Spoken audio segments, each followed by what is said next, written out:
Hello students, welcome to Compusoft. आज हम Python के अंदर पढ़ने वाले हैं उप्स कॉन्सेप्ट। उप्स कॉन्सेप्ट के अंदर सबसे पहले हम पढ़ने वाले हैं class and objects. Class and object बहुत ही इंपॉर्टेंट होता है उप्स कॉन्सेप्ट के अंदर, क्योंकि क्लास का मतलब होता है टेम्पलेट। टेम्पलेट को डिजाइन करना और उसको मल्टीपल टाइम यूज करना, ये मैकेनिज्म हमें समझना है। तो टेम्पलेट को कैसे डिजाइन करते हैं, कैसे उसको हम मल्टीपल टाइम्स यूज कर सकते हैं, ये हम आज सीखने वाले हैं। मल्टीपल टाइम यूज करना मतलब ये समझ लीजिए कि क्लास को हम जब मल्टीपल टाइम यूज करेंगे तो उसके लिए हम बनाते हैं एक वेरिएबल जिसको हम कहते हैं इंस्टेंस वेरिएबल, और टेक्निकल लैंग्वेज में इसको हम कह सकते हैं ऑब्जेक्ट। तो क्लास एंड ऑब्जेक्ट का वर्किंग कैसा है पाइथन के अंदर, ये आज हम अच्छे से समझ लेते हैं। तो लेट्स स्टार्ट द चैप्टर। सबसे पहले हम ये समझ लेते हैं what is class. A class is considered as a template of objects. An object is called an instance of a class. जैसे आप ये इमेज में देख पा रहे हैं, क्लास एक बनाया गया है, नाम दिया गया है कार। तो कार नाम का एक क्लास बनाया है जिसमें ये जो model, price, colour, build year, ये सारे उसके एट्रीब्यूट्स है। या तो एट्रीब्यूट्स कहिए या तो उसको कह सकते हैं हम मेंबर्स। तो ये सब क्लास के मेंबर्स हैं। तो टेम्पलेट जब भी हम डिजाइन करेंगे ये मेंबर्स को हम यूज करेंगे। तो टेम्पलेट डिजाइन होने के बाद उसको आप जितनी बार यूज करेंगे, जैसे आप एरोस में देख सकते हैं, ये तीन जो नीचे दिखाई दे रहे हैं, ऑरेंज, रेड और ग्रीन कलर के जो कार्स है, ये सारे क्या है, ऑब्जेक्ट्स। तो ये तीनों क्लास के ऑब्जेक्ट्स है। तो इस कार को 3 बार यूज किया है अलग अलग डिटेल्स स्टोर करने के लिए। जैसे ट्रिपल ए नाम का मॉडल है, ट्रिपल बी है, ट्रिपल सी है, ये सारे मॉडल्स है कार के। ठीक है, तो अब इसको यूज कैसे करना है, कैसे पाइथन के अंदर इसको इंप्लीमेंट करना है, ये आज हम सीखने वाले हैं। तो लेट्स स्टार्ट द कोडिंग। तो सबसे पहले हम एक फाइल बना देते हैं, नाम दे देते हैं क्लास कार।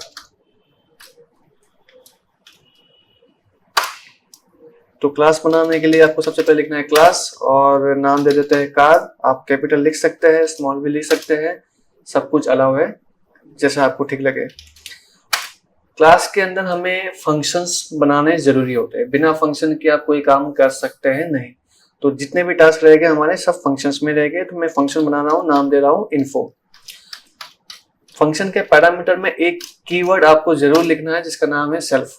सेल्फ आपको कंपल्सरी लिखना है। अगर आप सेल्फ नहीं लिखोगे तो आपका कोई भी डेटा मेंबर बनेगा ही नहीं, और वो क्यों नहीं बनेगा वो हम आगे देखने वाले हैं। तो बने रहिए।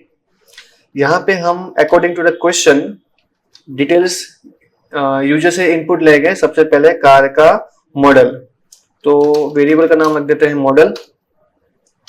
ये एक स्ट्रिंग है तो हम इनपुट ले लेते हैं सिर्फ एंटर कार मॉडल। और ऐसे ही और भी डिटेल्स है जैसे colour, price and year, build year actually, colour, price, build year. अब प्राइस एंड ईयर ये नंबर्स वाले हैं, तो प्राइस को खास करके मैं ले लेता हूं फ्लोट।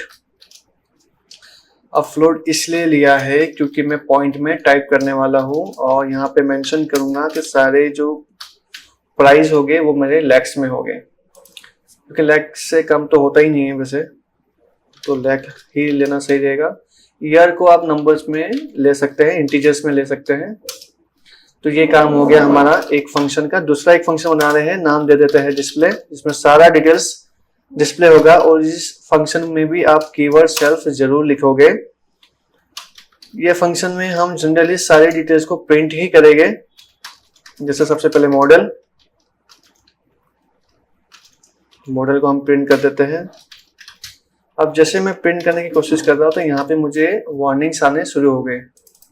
अब वार्निंग क्यों आ रहे हैं, क्योंकि वो वेरिएबल जो हमने ऊपर मेंशन किया है वो वेरिएबल को डायरेक्टली हम यहाँ पे लिखेंगे तो ये काम करेगा नहीं, ये आपको देगा एरर। तो ये एरर ना दे इसके लिए क्या करना होगा, इसके लिए कुछ तो करना होगा। अब वही हम करने वाले हैं अभी। तो ये वेरिएबल्स को हम डायरेक्ट यहाँ से कैसे यूज कर सकते हैं, तो उसके लिए आपको लिखना होगा सेल्फ लिख देने से ये वेरिएबल अब लोकल वेरिएबल नहीं रहे, ये बन गए हैं एक मेंबर।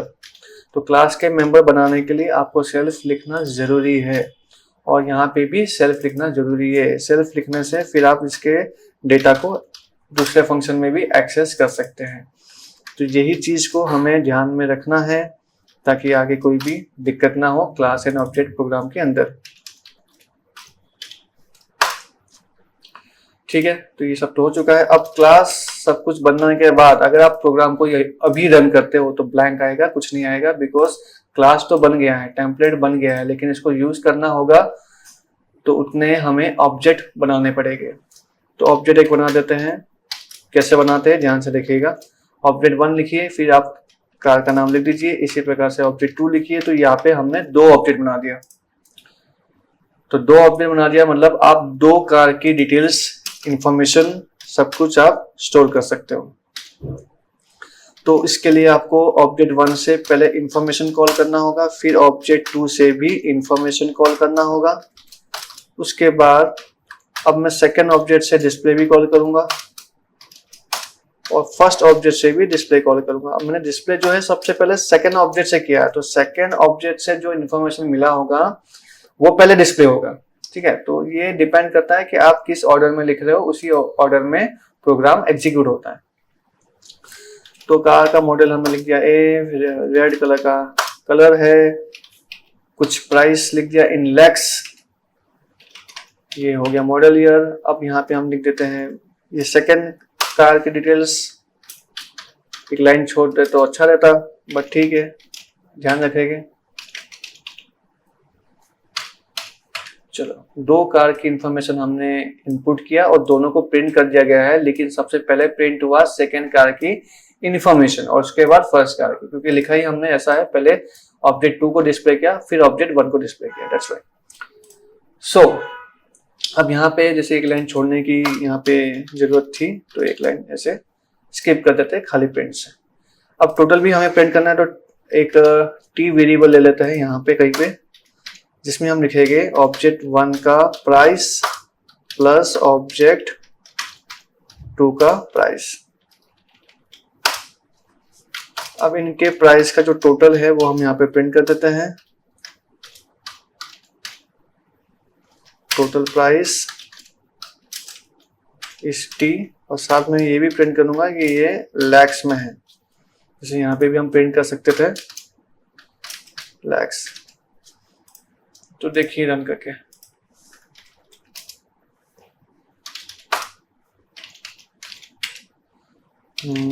ठीक है, पहला कार हो गया, लाइन छूट गई, ठीक है, सही है। फिर हमने सेकंड कार की इंफॉर्मेशन टाइप की,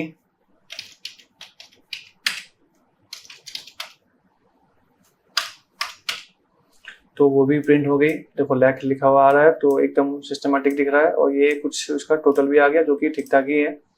तो ये काम तो कर रहा है। इन शॉर्ट कहने का मतलब ये है कि काम कर रहा है और ये 2 कार की इंफॉर्मेशन हमें मिल चुकी है।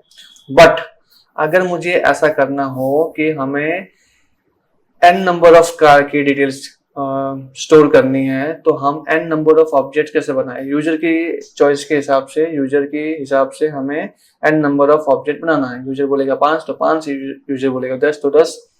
वो सब हम कैसे करेंगे, तो उसके लिए हम एक नई फाइल बनाते हैं ताकि आपको समझा पाए।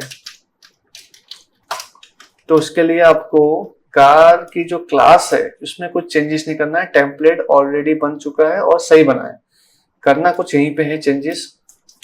यहाँ पर हम एक वेरिएबल ले लेते हैं n, ये पूछने के लिए नंबर ऑफ कार कितना चाहिए, ठीक है। और ऊपर एक लिस्ट भी बनाएंगे, एम्प्टी लिस्ट। अब लिस्ट क्यों बनाया, क्योंकि हम बनाने जा रहे हैं लिस्ट ऑफ ऑब्जेक्ट्स। तो लिस्ट ऑफ ऑब्जेक्ट्स, ये वर्ड्स पे थोड़ा सा फोकस करना है, बहुत इंपॉर्टेंट है। लिस्ट ऑफ ऑब्जेक्ट्स बनाने जा रहे हैं। अब वो क्यों बना रहे हैं और कैसे बना रहे हैं ये आप देखिए। तो मैंने रेंज लूप चलाया है और ऑब्जेक्ट बनाया obj is equals to car, और उस ऑब्जेक्ट को लिस्ट के अंदर अपेंड कर रहे हैं। ये लाइन को अभी कमेंट कर देते हैं, बाद में अनकमेंट करेंगे जब जरूरत पड़ेगी। अभी आपको समझाने के लिए मैं ये लिस्ट को प्रिंट करके दिखा देता हूँ कि मुझे क्या चीज मिल रही है। मैंने यहाँ पे लिखा 3, तो यहाँ पे देखो ये कुछ डेटा आपको दिखाई दे रहा है। ये कोई एरर नहीं है, ये ऑब्जेक्ट है। तो ऑब्जेक्ट का शक्ल ऐसा है, कुछ दिखने में ऐसा दिखता है। तो ये लिस्ट के अंदर पहला ऑब्जेक्ट है, ये दूसरा ऑब्जेक्ट है और ये है तीसरा ऑब्जेक्ट। हर ऑब्जेक्ट का मतलब आप ये समझिए, जहां पे कंप्यूटर सिस्टम के अंदर एक मेमोरी ऑक्यूपाई होती है, उस पोजीशन का एड्रेस है।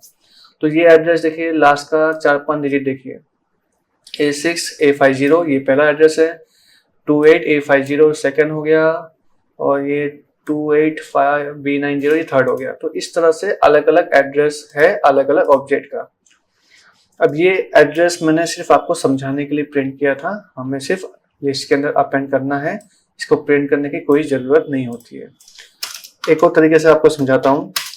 फॉर ऑब्जेक्ट इन लिस्ट, अगर इस तरह से मैंने लूप चलाया और प्रिंट कर दिया ऑब्जेक्ट को, तो क्या प्रिंट होगा आप समझ गए होंगे। ये वही प्रिंट होगा जो मैंने पहले प्रिंट किया था, लेकिन थोड़ा सा ऑर्गेनाइज किया। जैसे मैंने 5 लिखा, ये 5 अलग अलग ऑब्जेक्ट्स उसके एड्रेसेस प्रिंट हो चुके हैं इस तरह से। अब ये जो प्रिंट हो रहा है एक मीनिंगफुल तरीके से प्रिंट हुआ, तो ये और अंडरस्टैंडिंग हो रहा है। ये भी जरूरत नहीं थी, ये सिर्फ आपको समझाने के लिए था कि ईच एंड ऑब्जेक्ट का टर्न आ रहा है, उस ऑब्जेक्ट का टर्न आने पर हम इन्फो वाला फंक्शन को कॉल करेंगे। और इसी तरह से एक और लूप चलाएंगे सेम, लेकिन इन्फो नहीं, डिस्प्ले को कॉल करेंगे। अब आपके माइंड में क्वेश्चन आ सकता है कि यहाँ पे डिस्प्ले के लिए वापस से लूप क्यों चलाया, यहीं पे इसी लूप में क्यों नहीं लिखा। अगर मैं लिख देता तो इसका आउटपुट ऐसा आता, पहला एक कार की इंफॉर्मेशन होती, फिर उसको प्रिंट कर देता, फिर दूसरे कार की इंफॉर्मेशन पूछेगा, फिर प्रिंट करेगा। तो ऐसा अल्टरनेट नहीं चाहिए था, हमें सारे कार की इंफॉर्मेशन एक साथ पूछना है और एक साथ डिस्प्ले करना है, इसलिए मैंने ऐसा लिखा है। साथ साथ में हम टोटल भी चाहते हैं, तो t = 0 आप ले लीजिए। यहाँ पे सभी t के अंदर आपको एक एक ऑब्जेक्ट का प्राइस कलेक्ट करना है और इस टोटल के अंदर स्टोर करना है। तो आपको += लिखना है और ये कमेंट को खोल देना है ताकि आंसर प्रिंट हो जाए।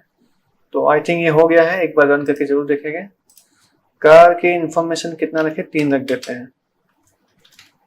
तो फटाफट से मैं सारे डिटेल्स भर देता हूँ।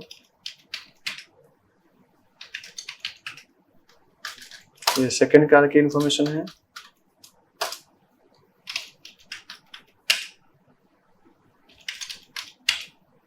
ये थर्ड कार,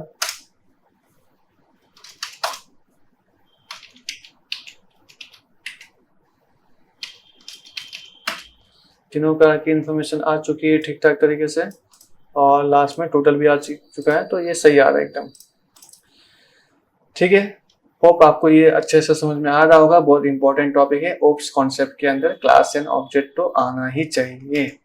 साथ साथ में हम ये भी पढ़ेंगे अभी कि कंस्ट्रक्टर क्या होता है। बहुत छोटा सा पॉइंट है, कंस्ट्रक्टर एक स्पेशल मेंबर फंक्शन है। क्लास के अंदर जितने भी फंक्शंस होते हैं वो क्लास के मेंबर्स होते हैं, लेकिन कंस्ट्रक्टर एक स्पेशल मेंबर फंक्शन है because it is automatically called when the object of the class is created. Class का ऑब्जेक्ट जैसे बनता है, कंस्ट्रक्टर अपने आप कॉल हो जाता है।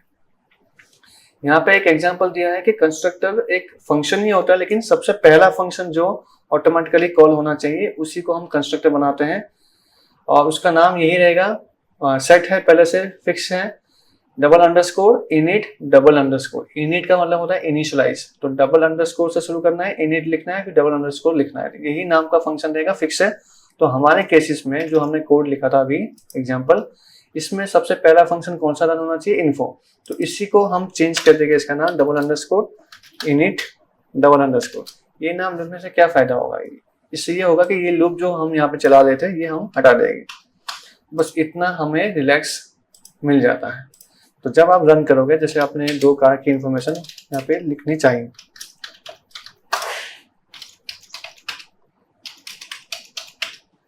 दूसरा कार की इंफॉर्मेशन, तो ये पूछ भी रहा है, इसका मतलब सब कुछ ओके ही चल रहा है।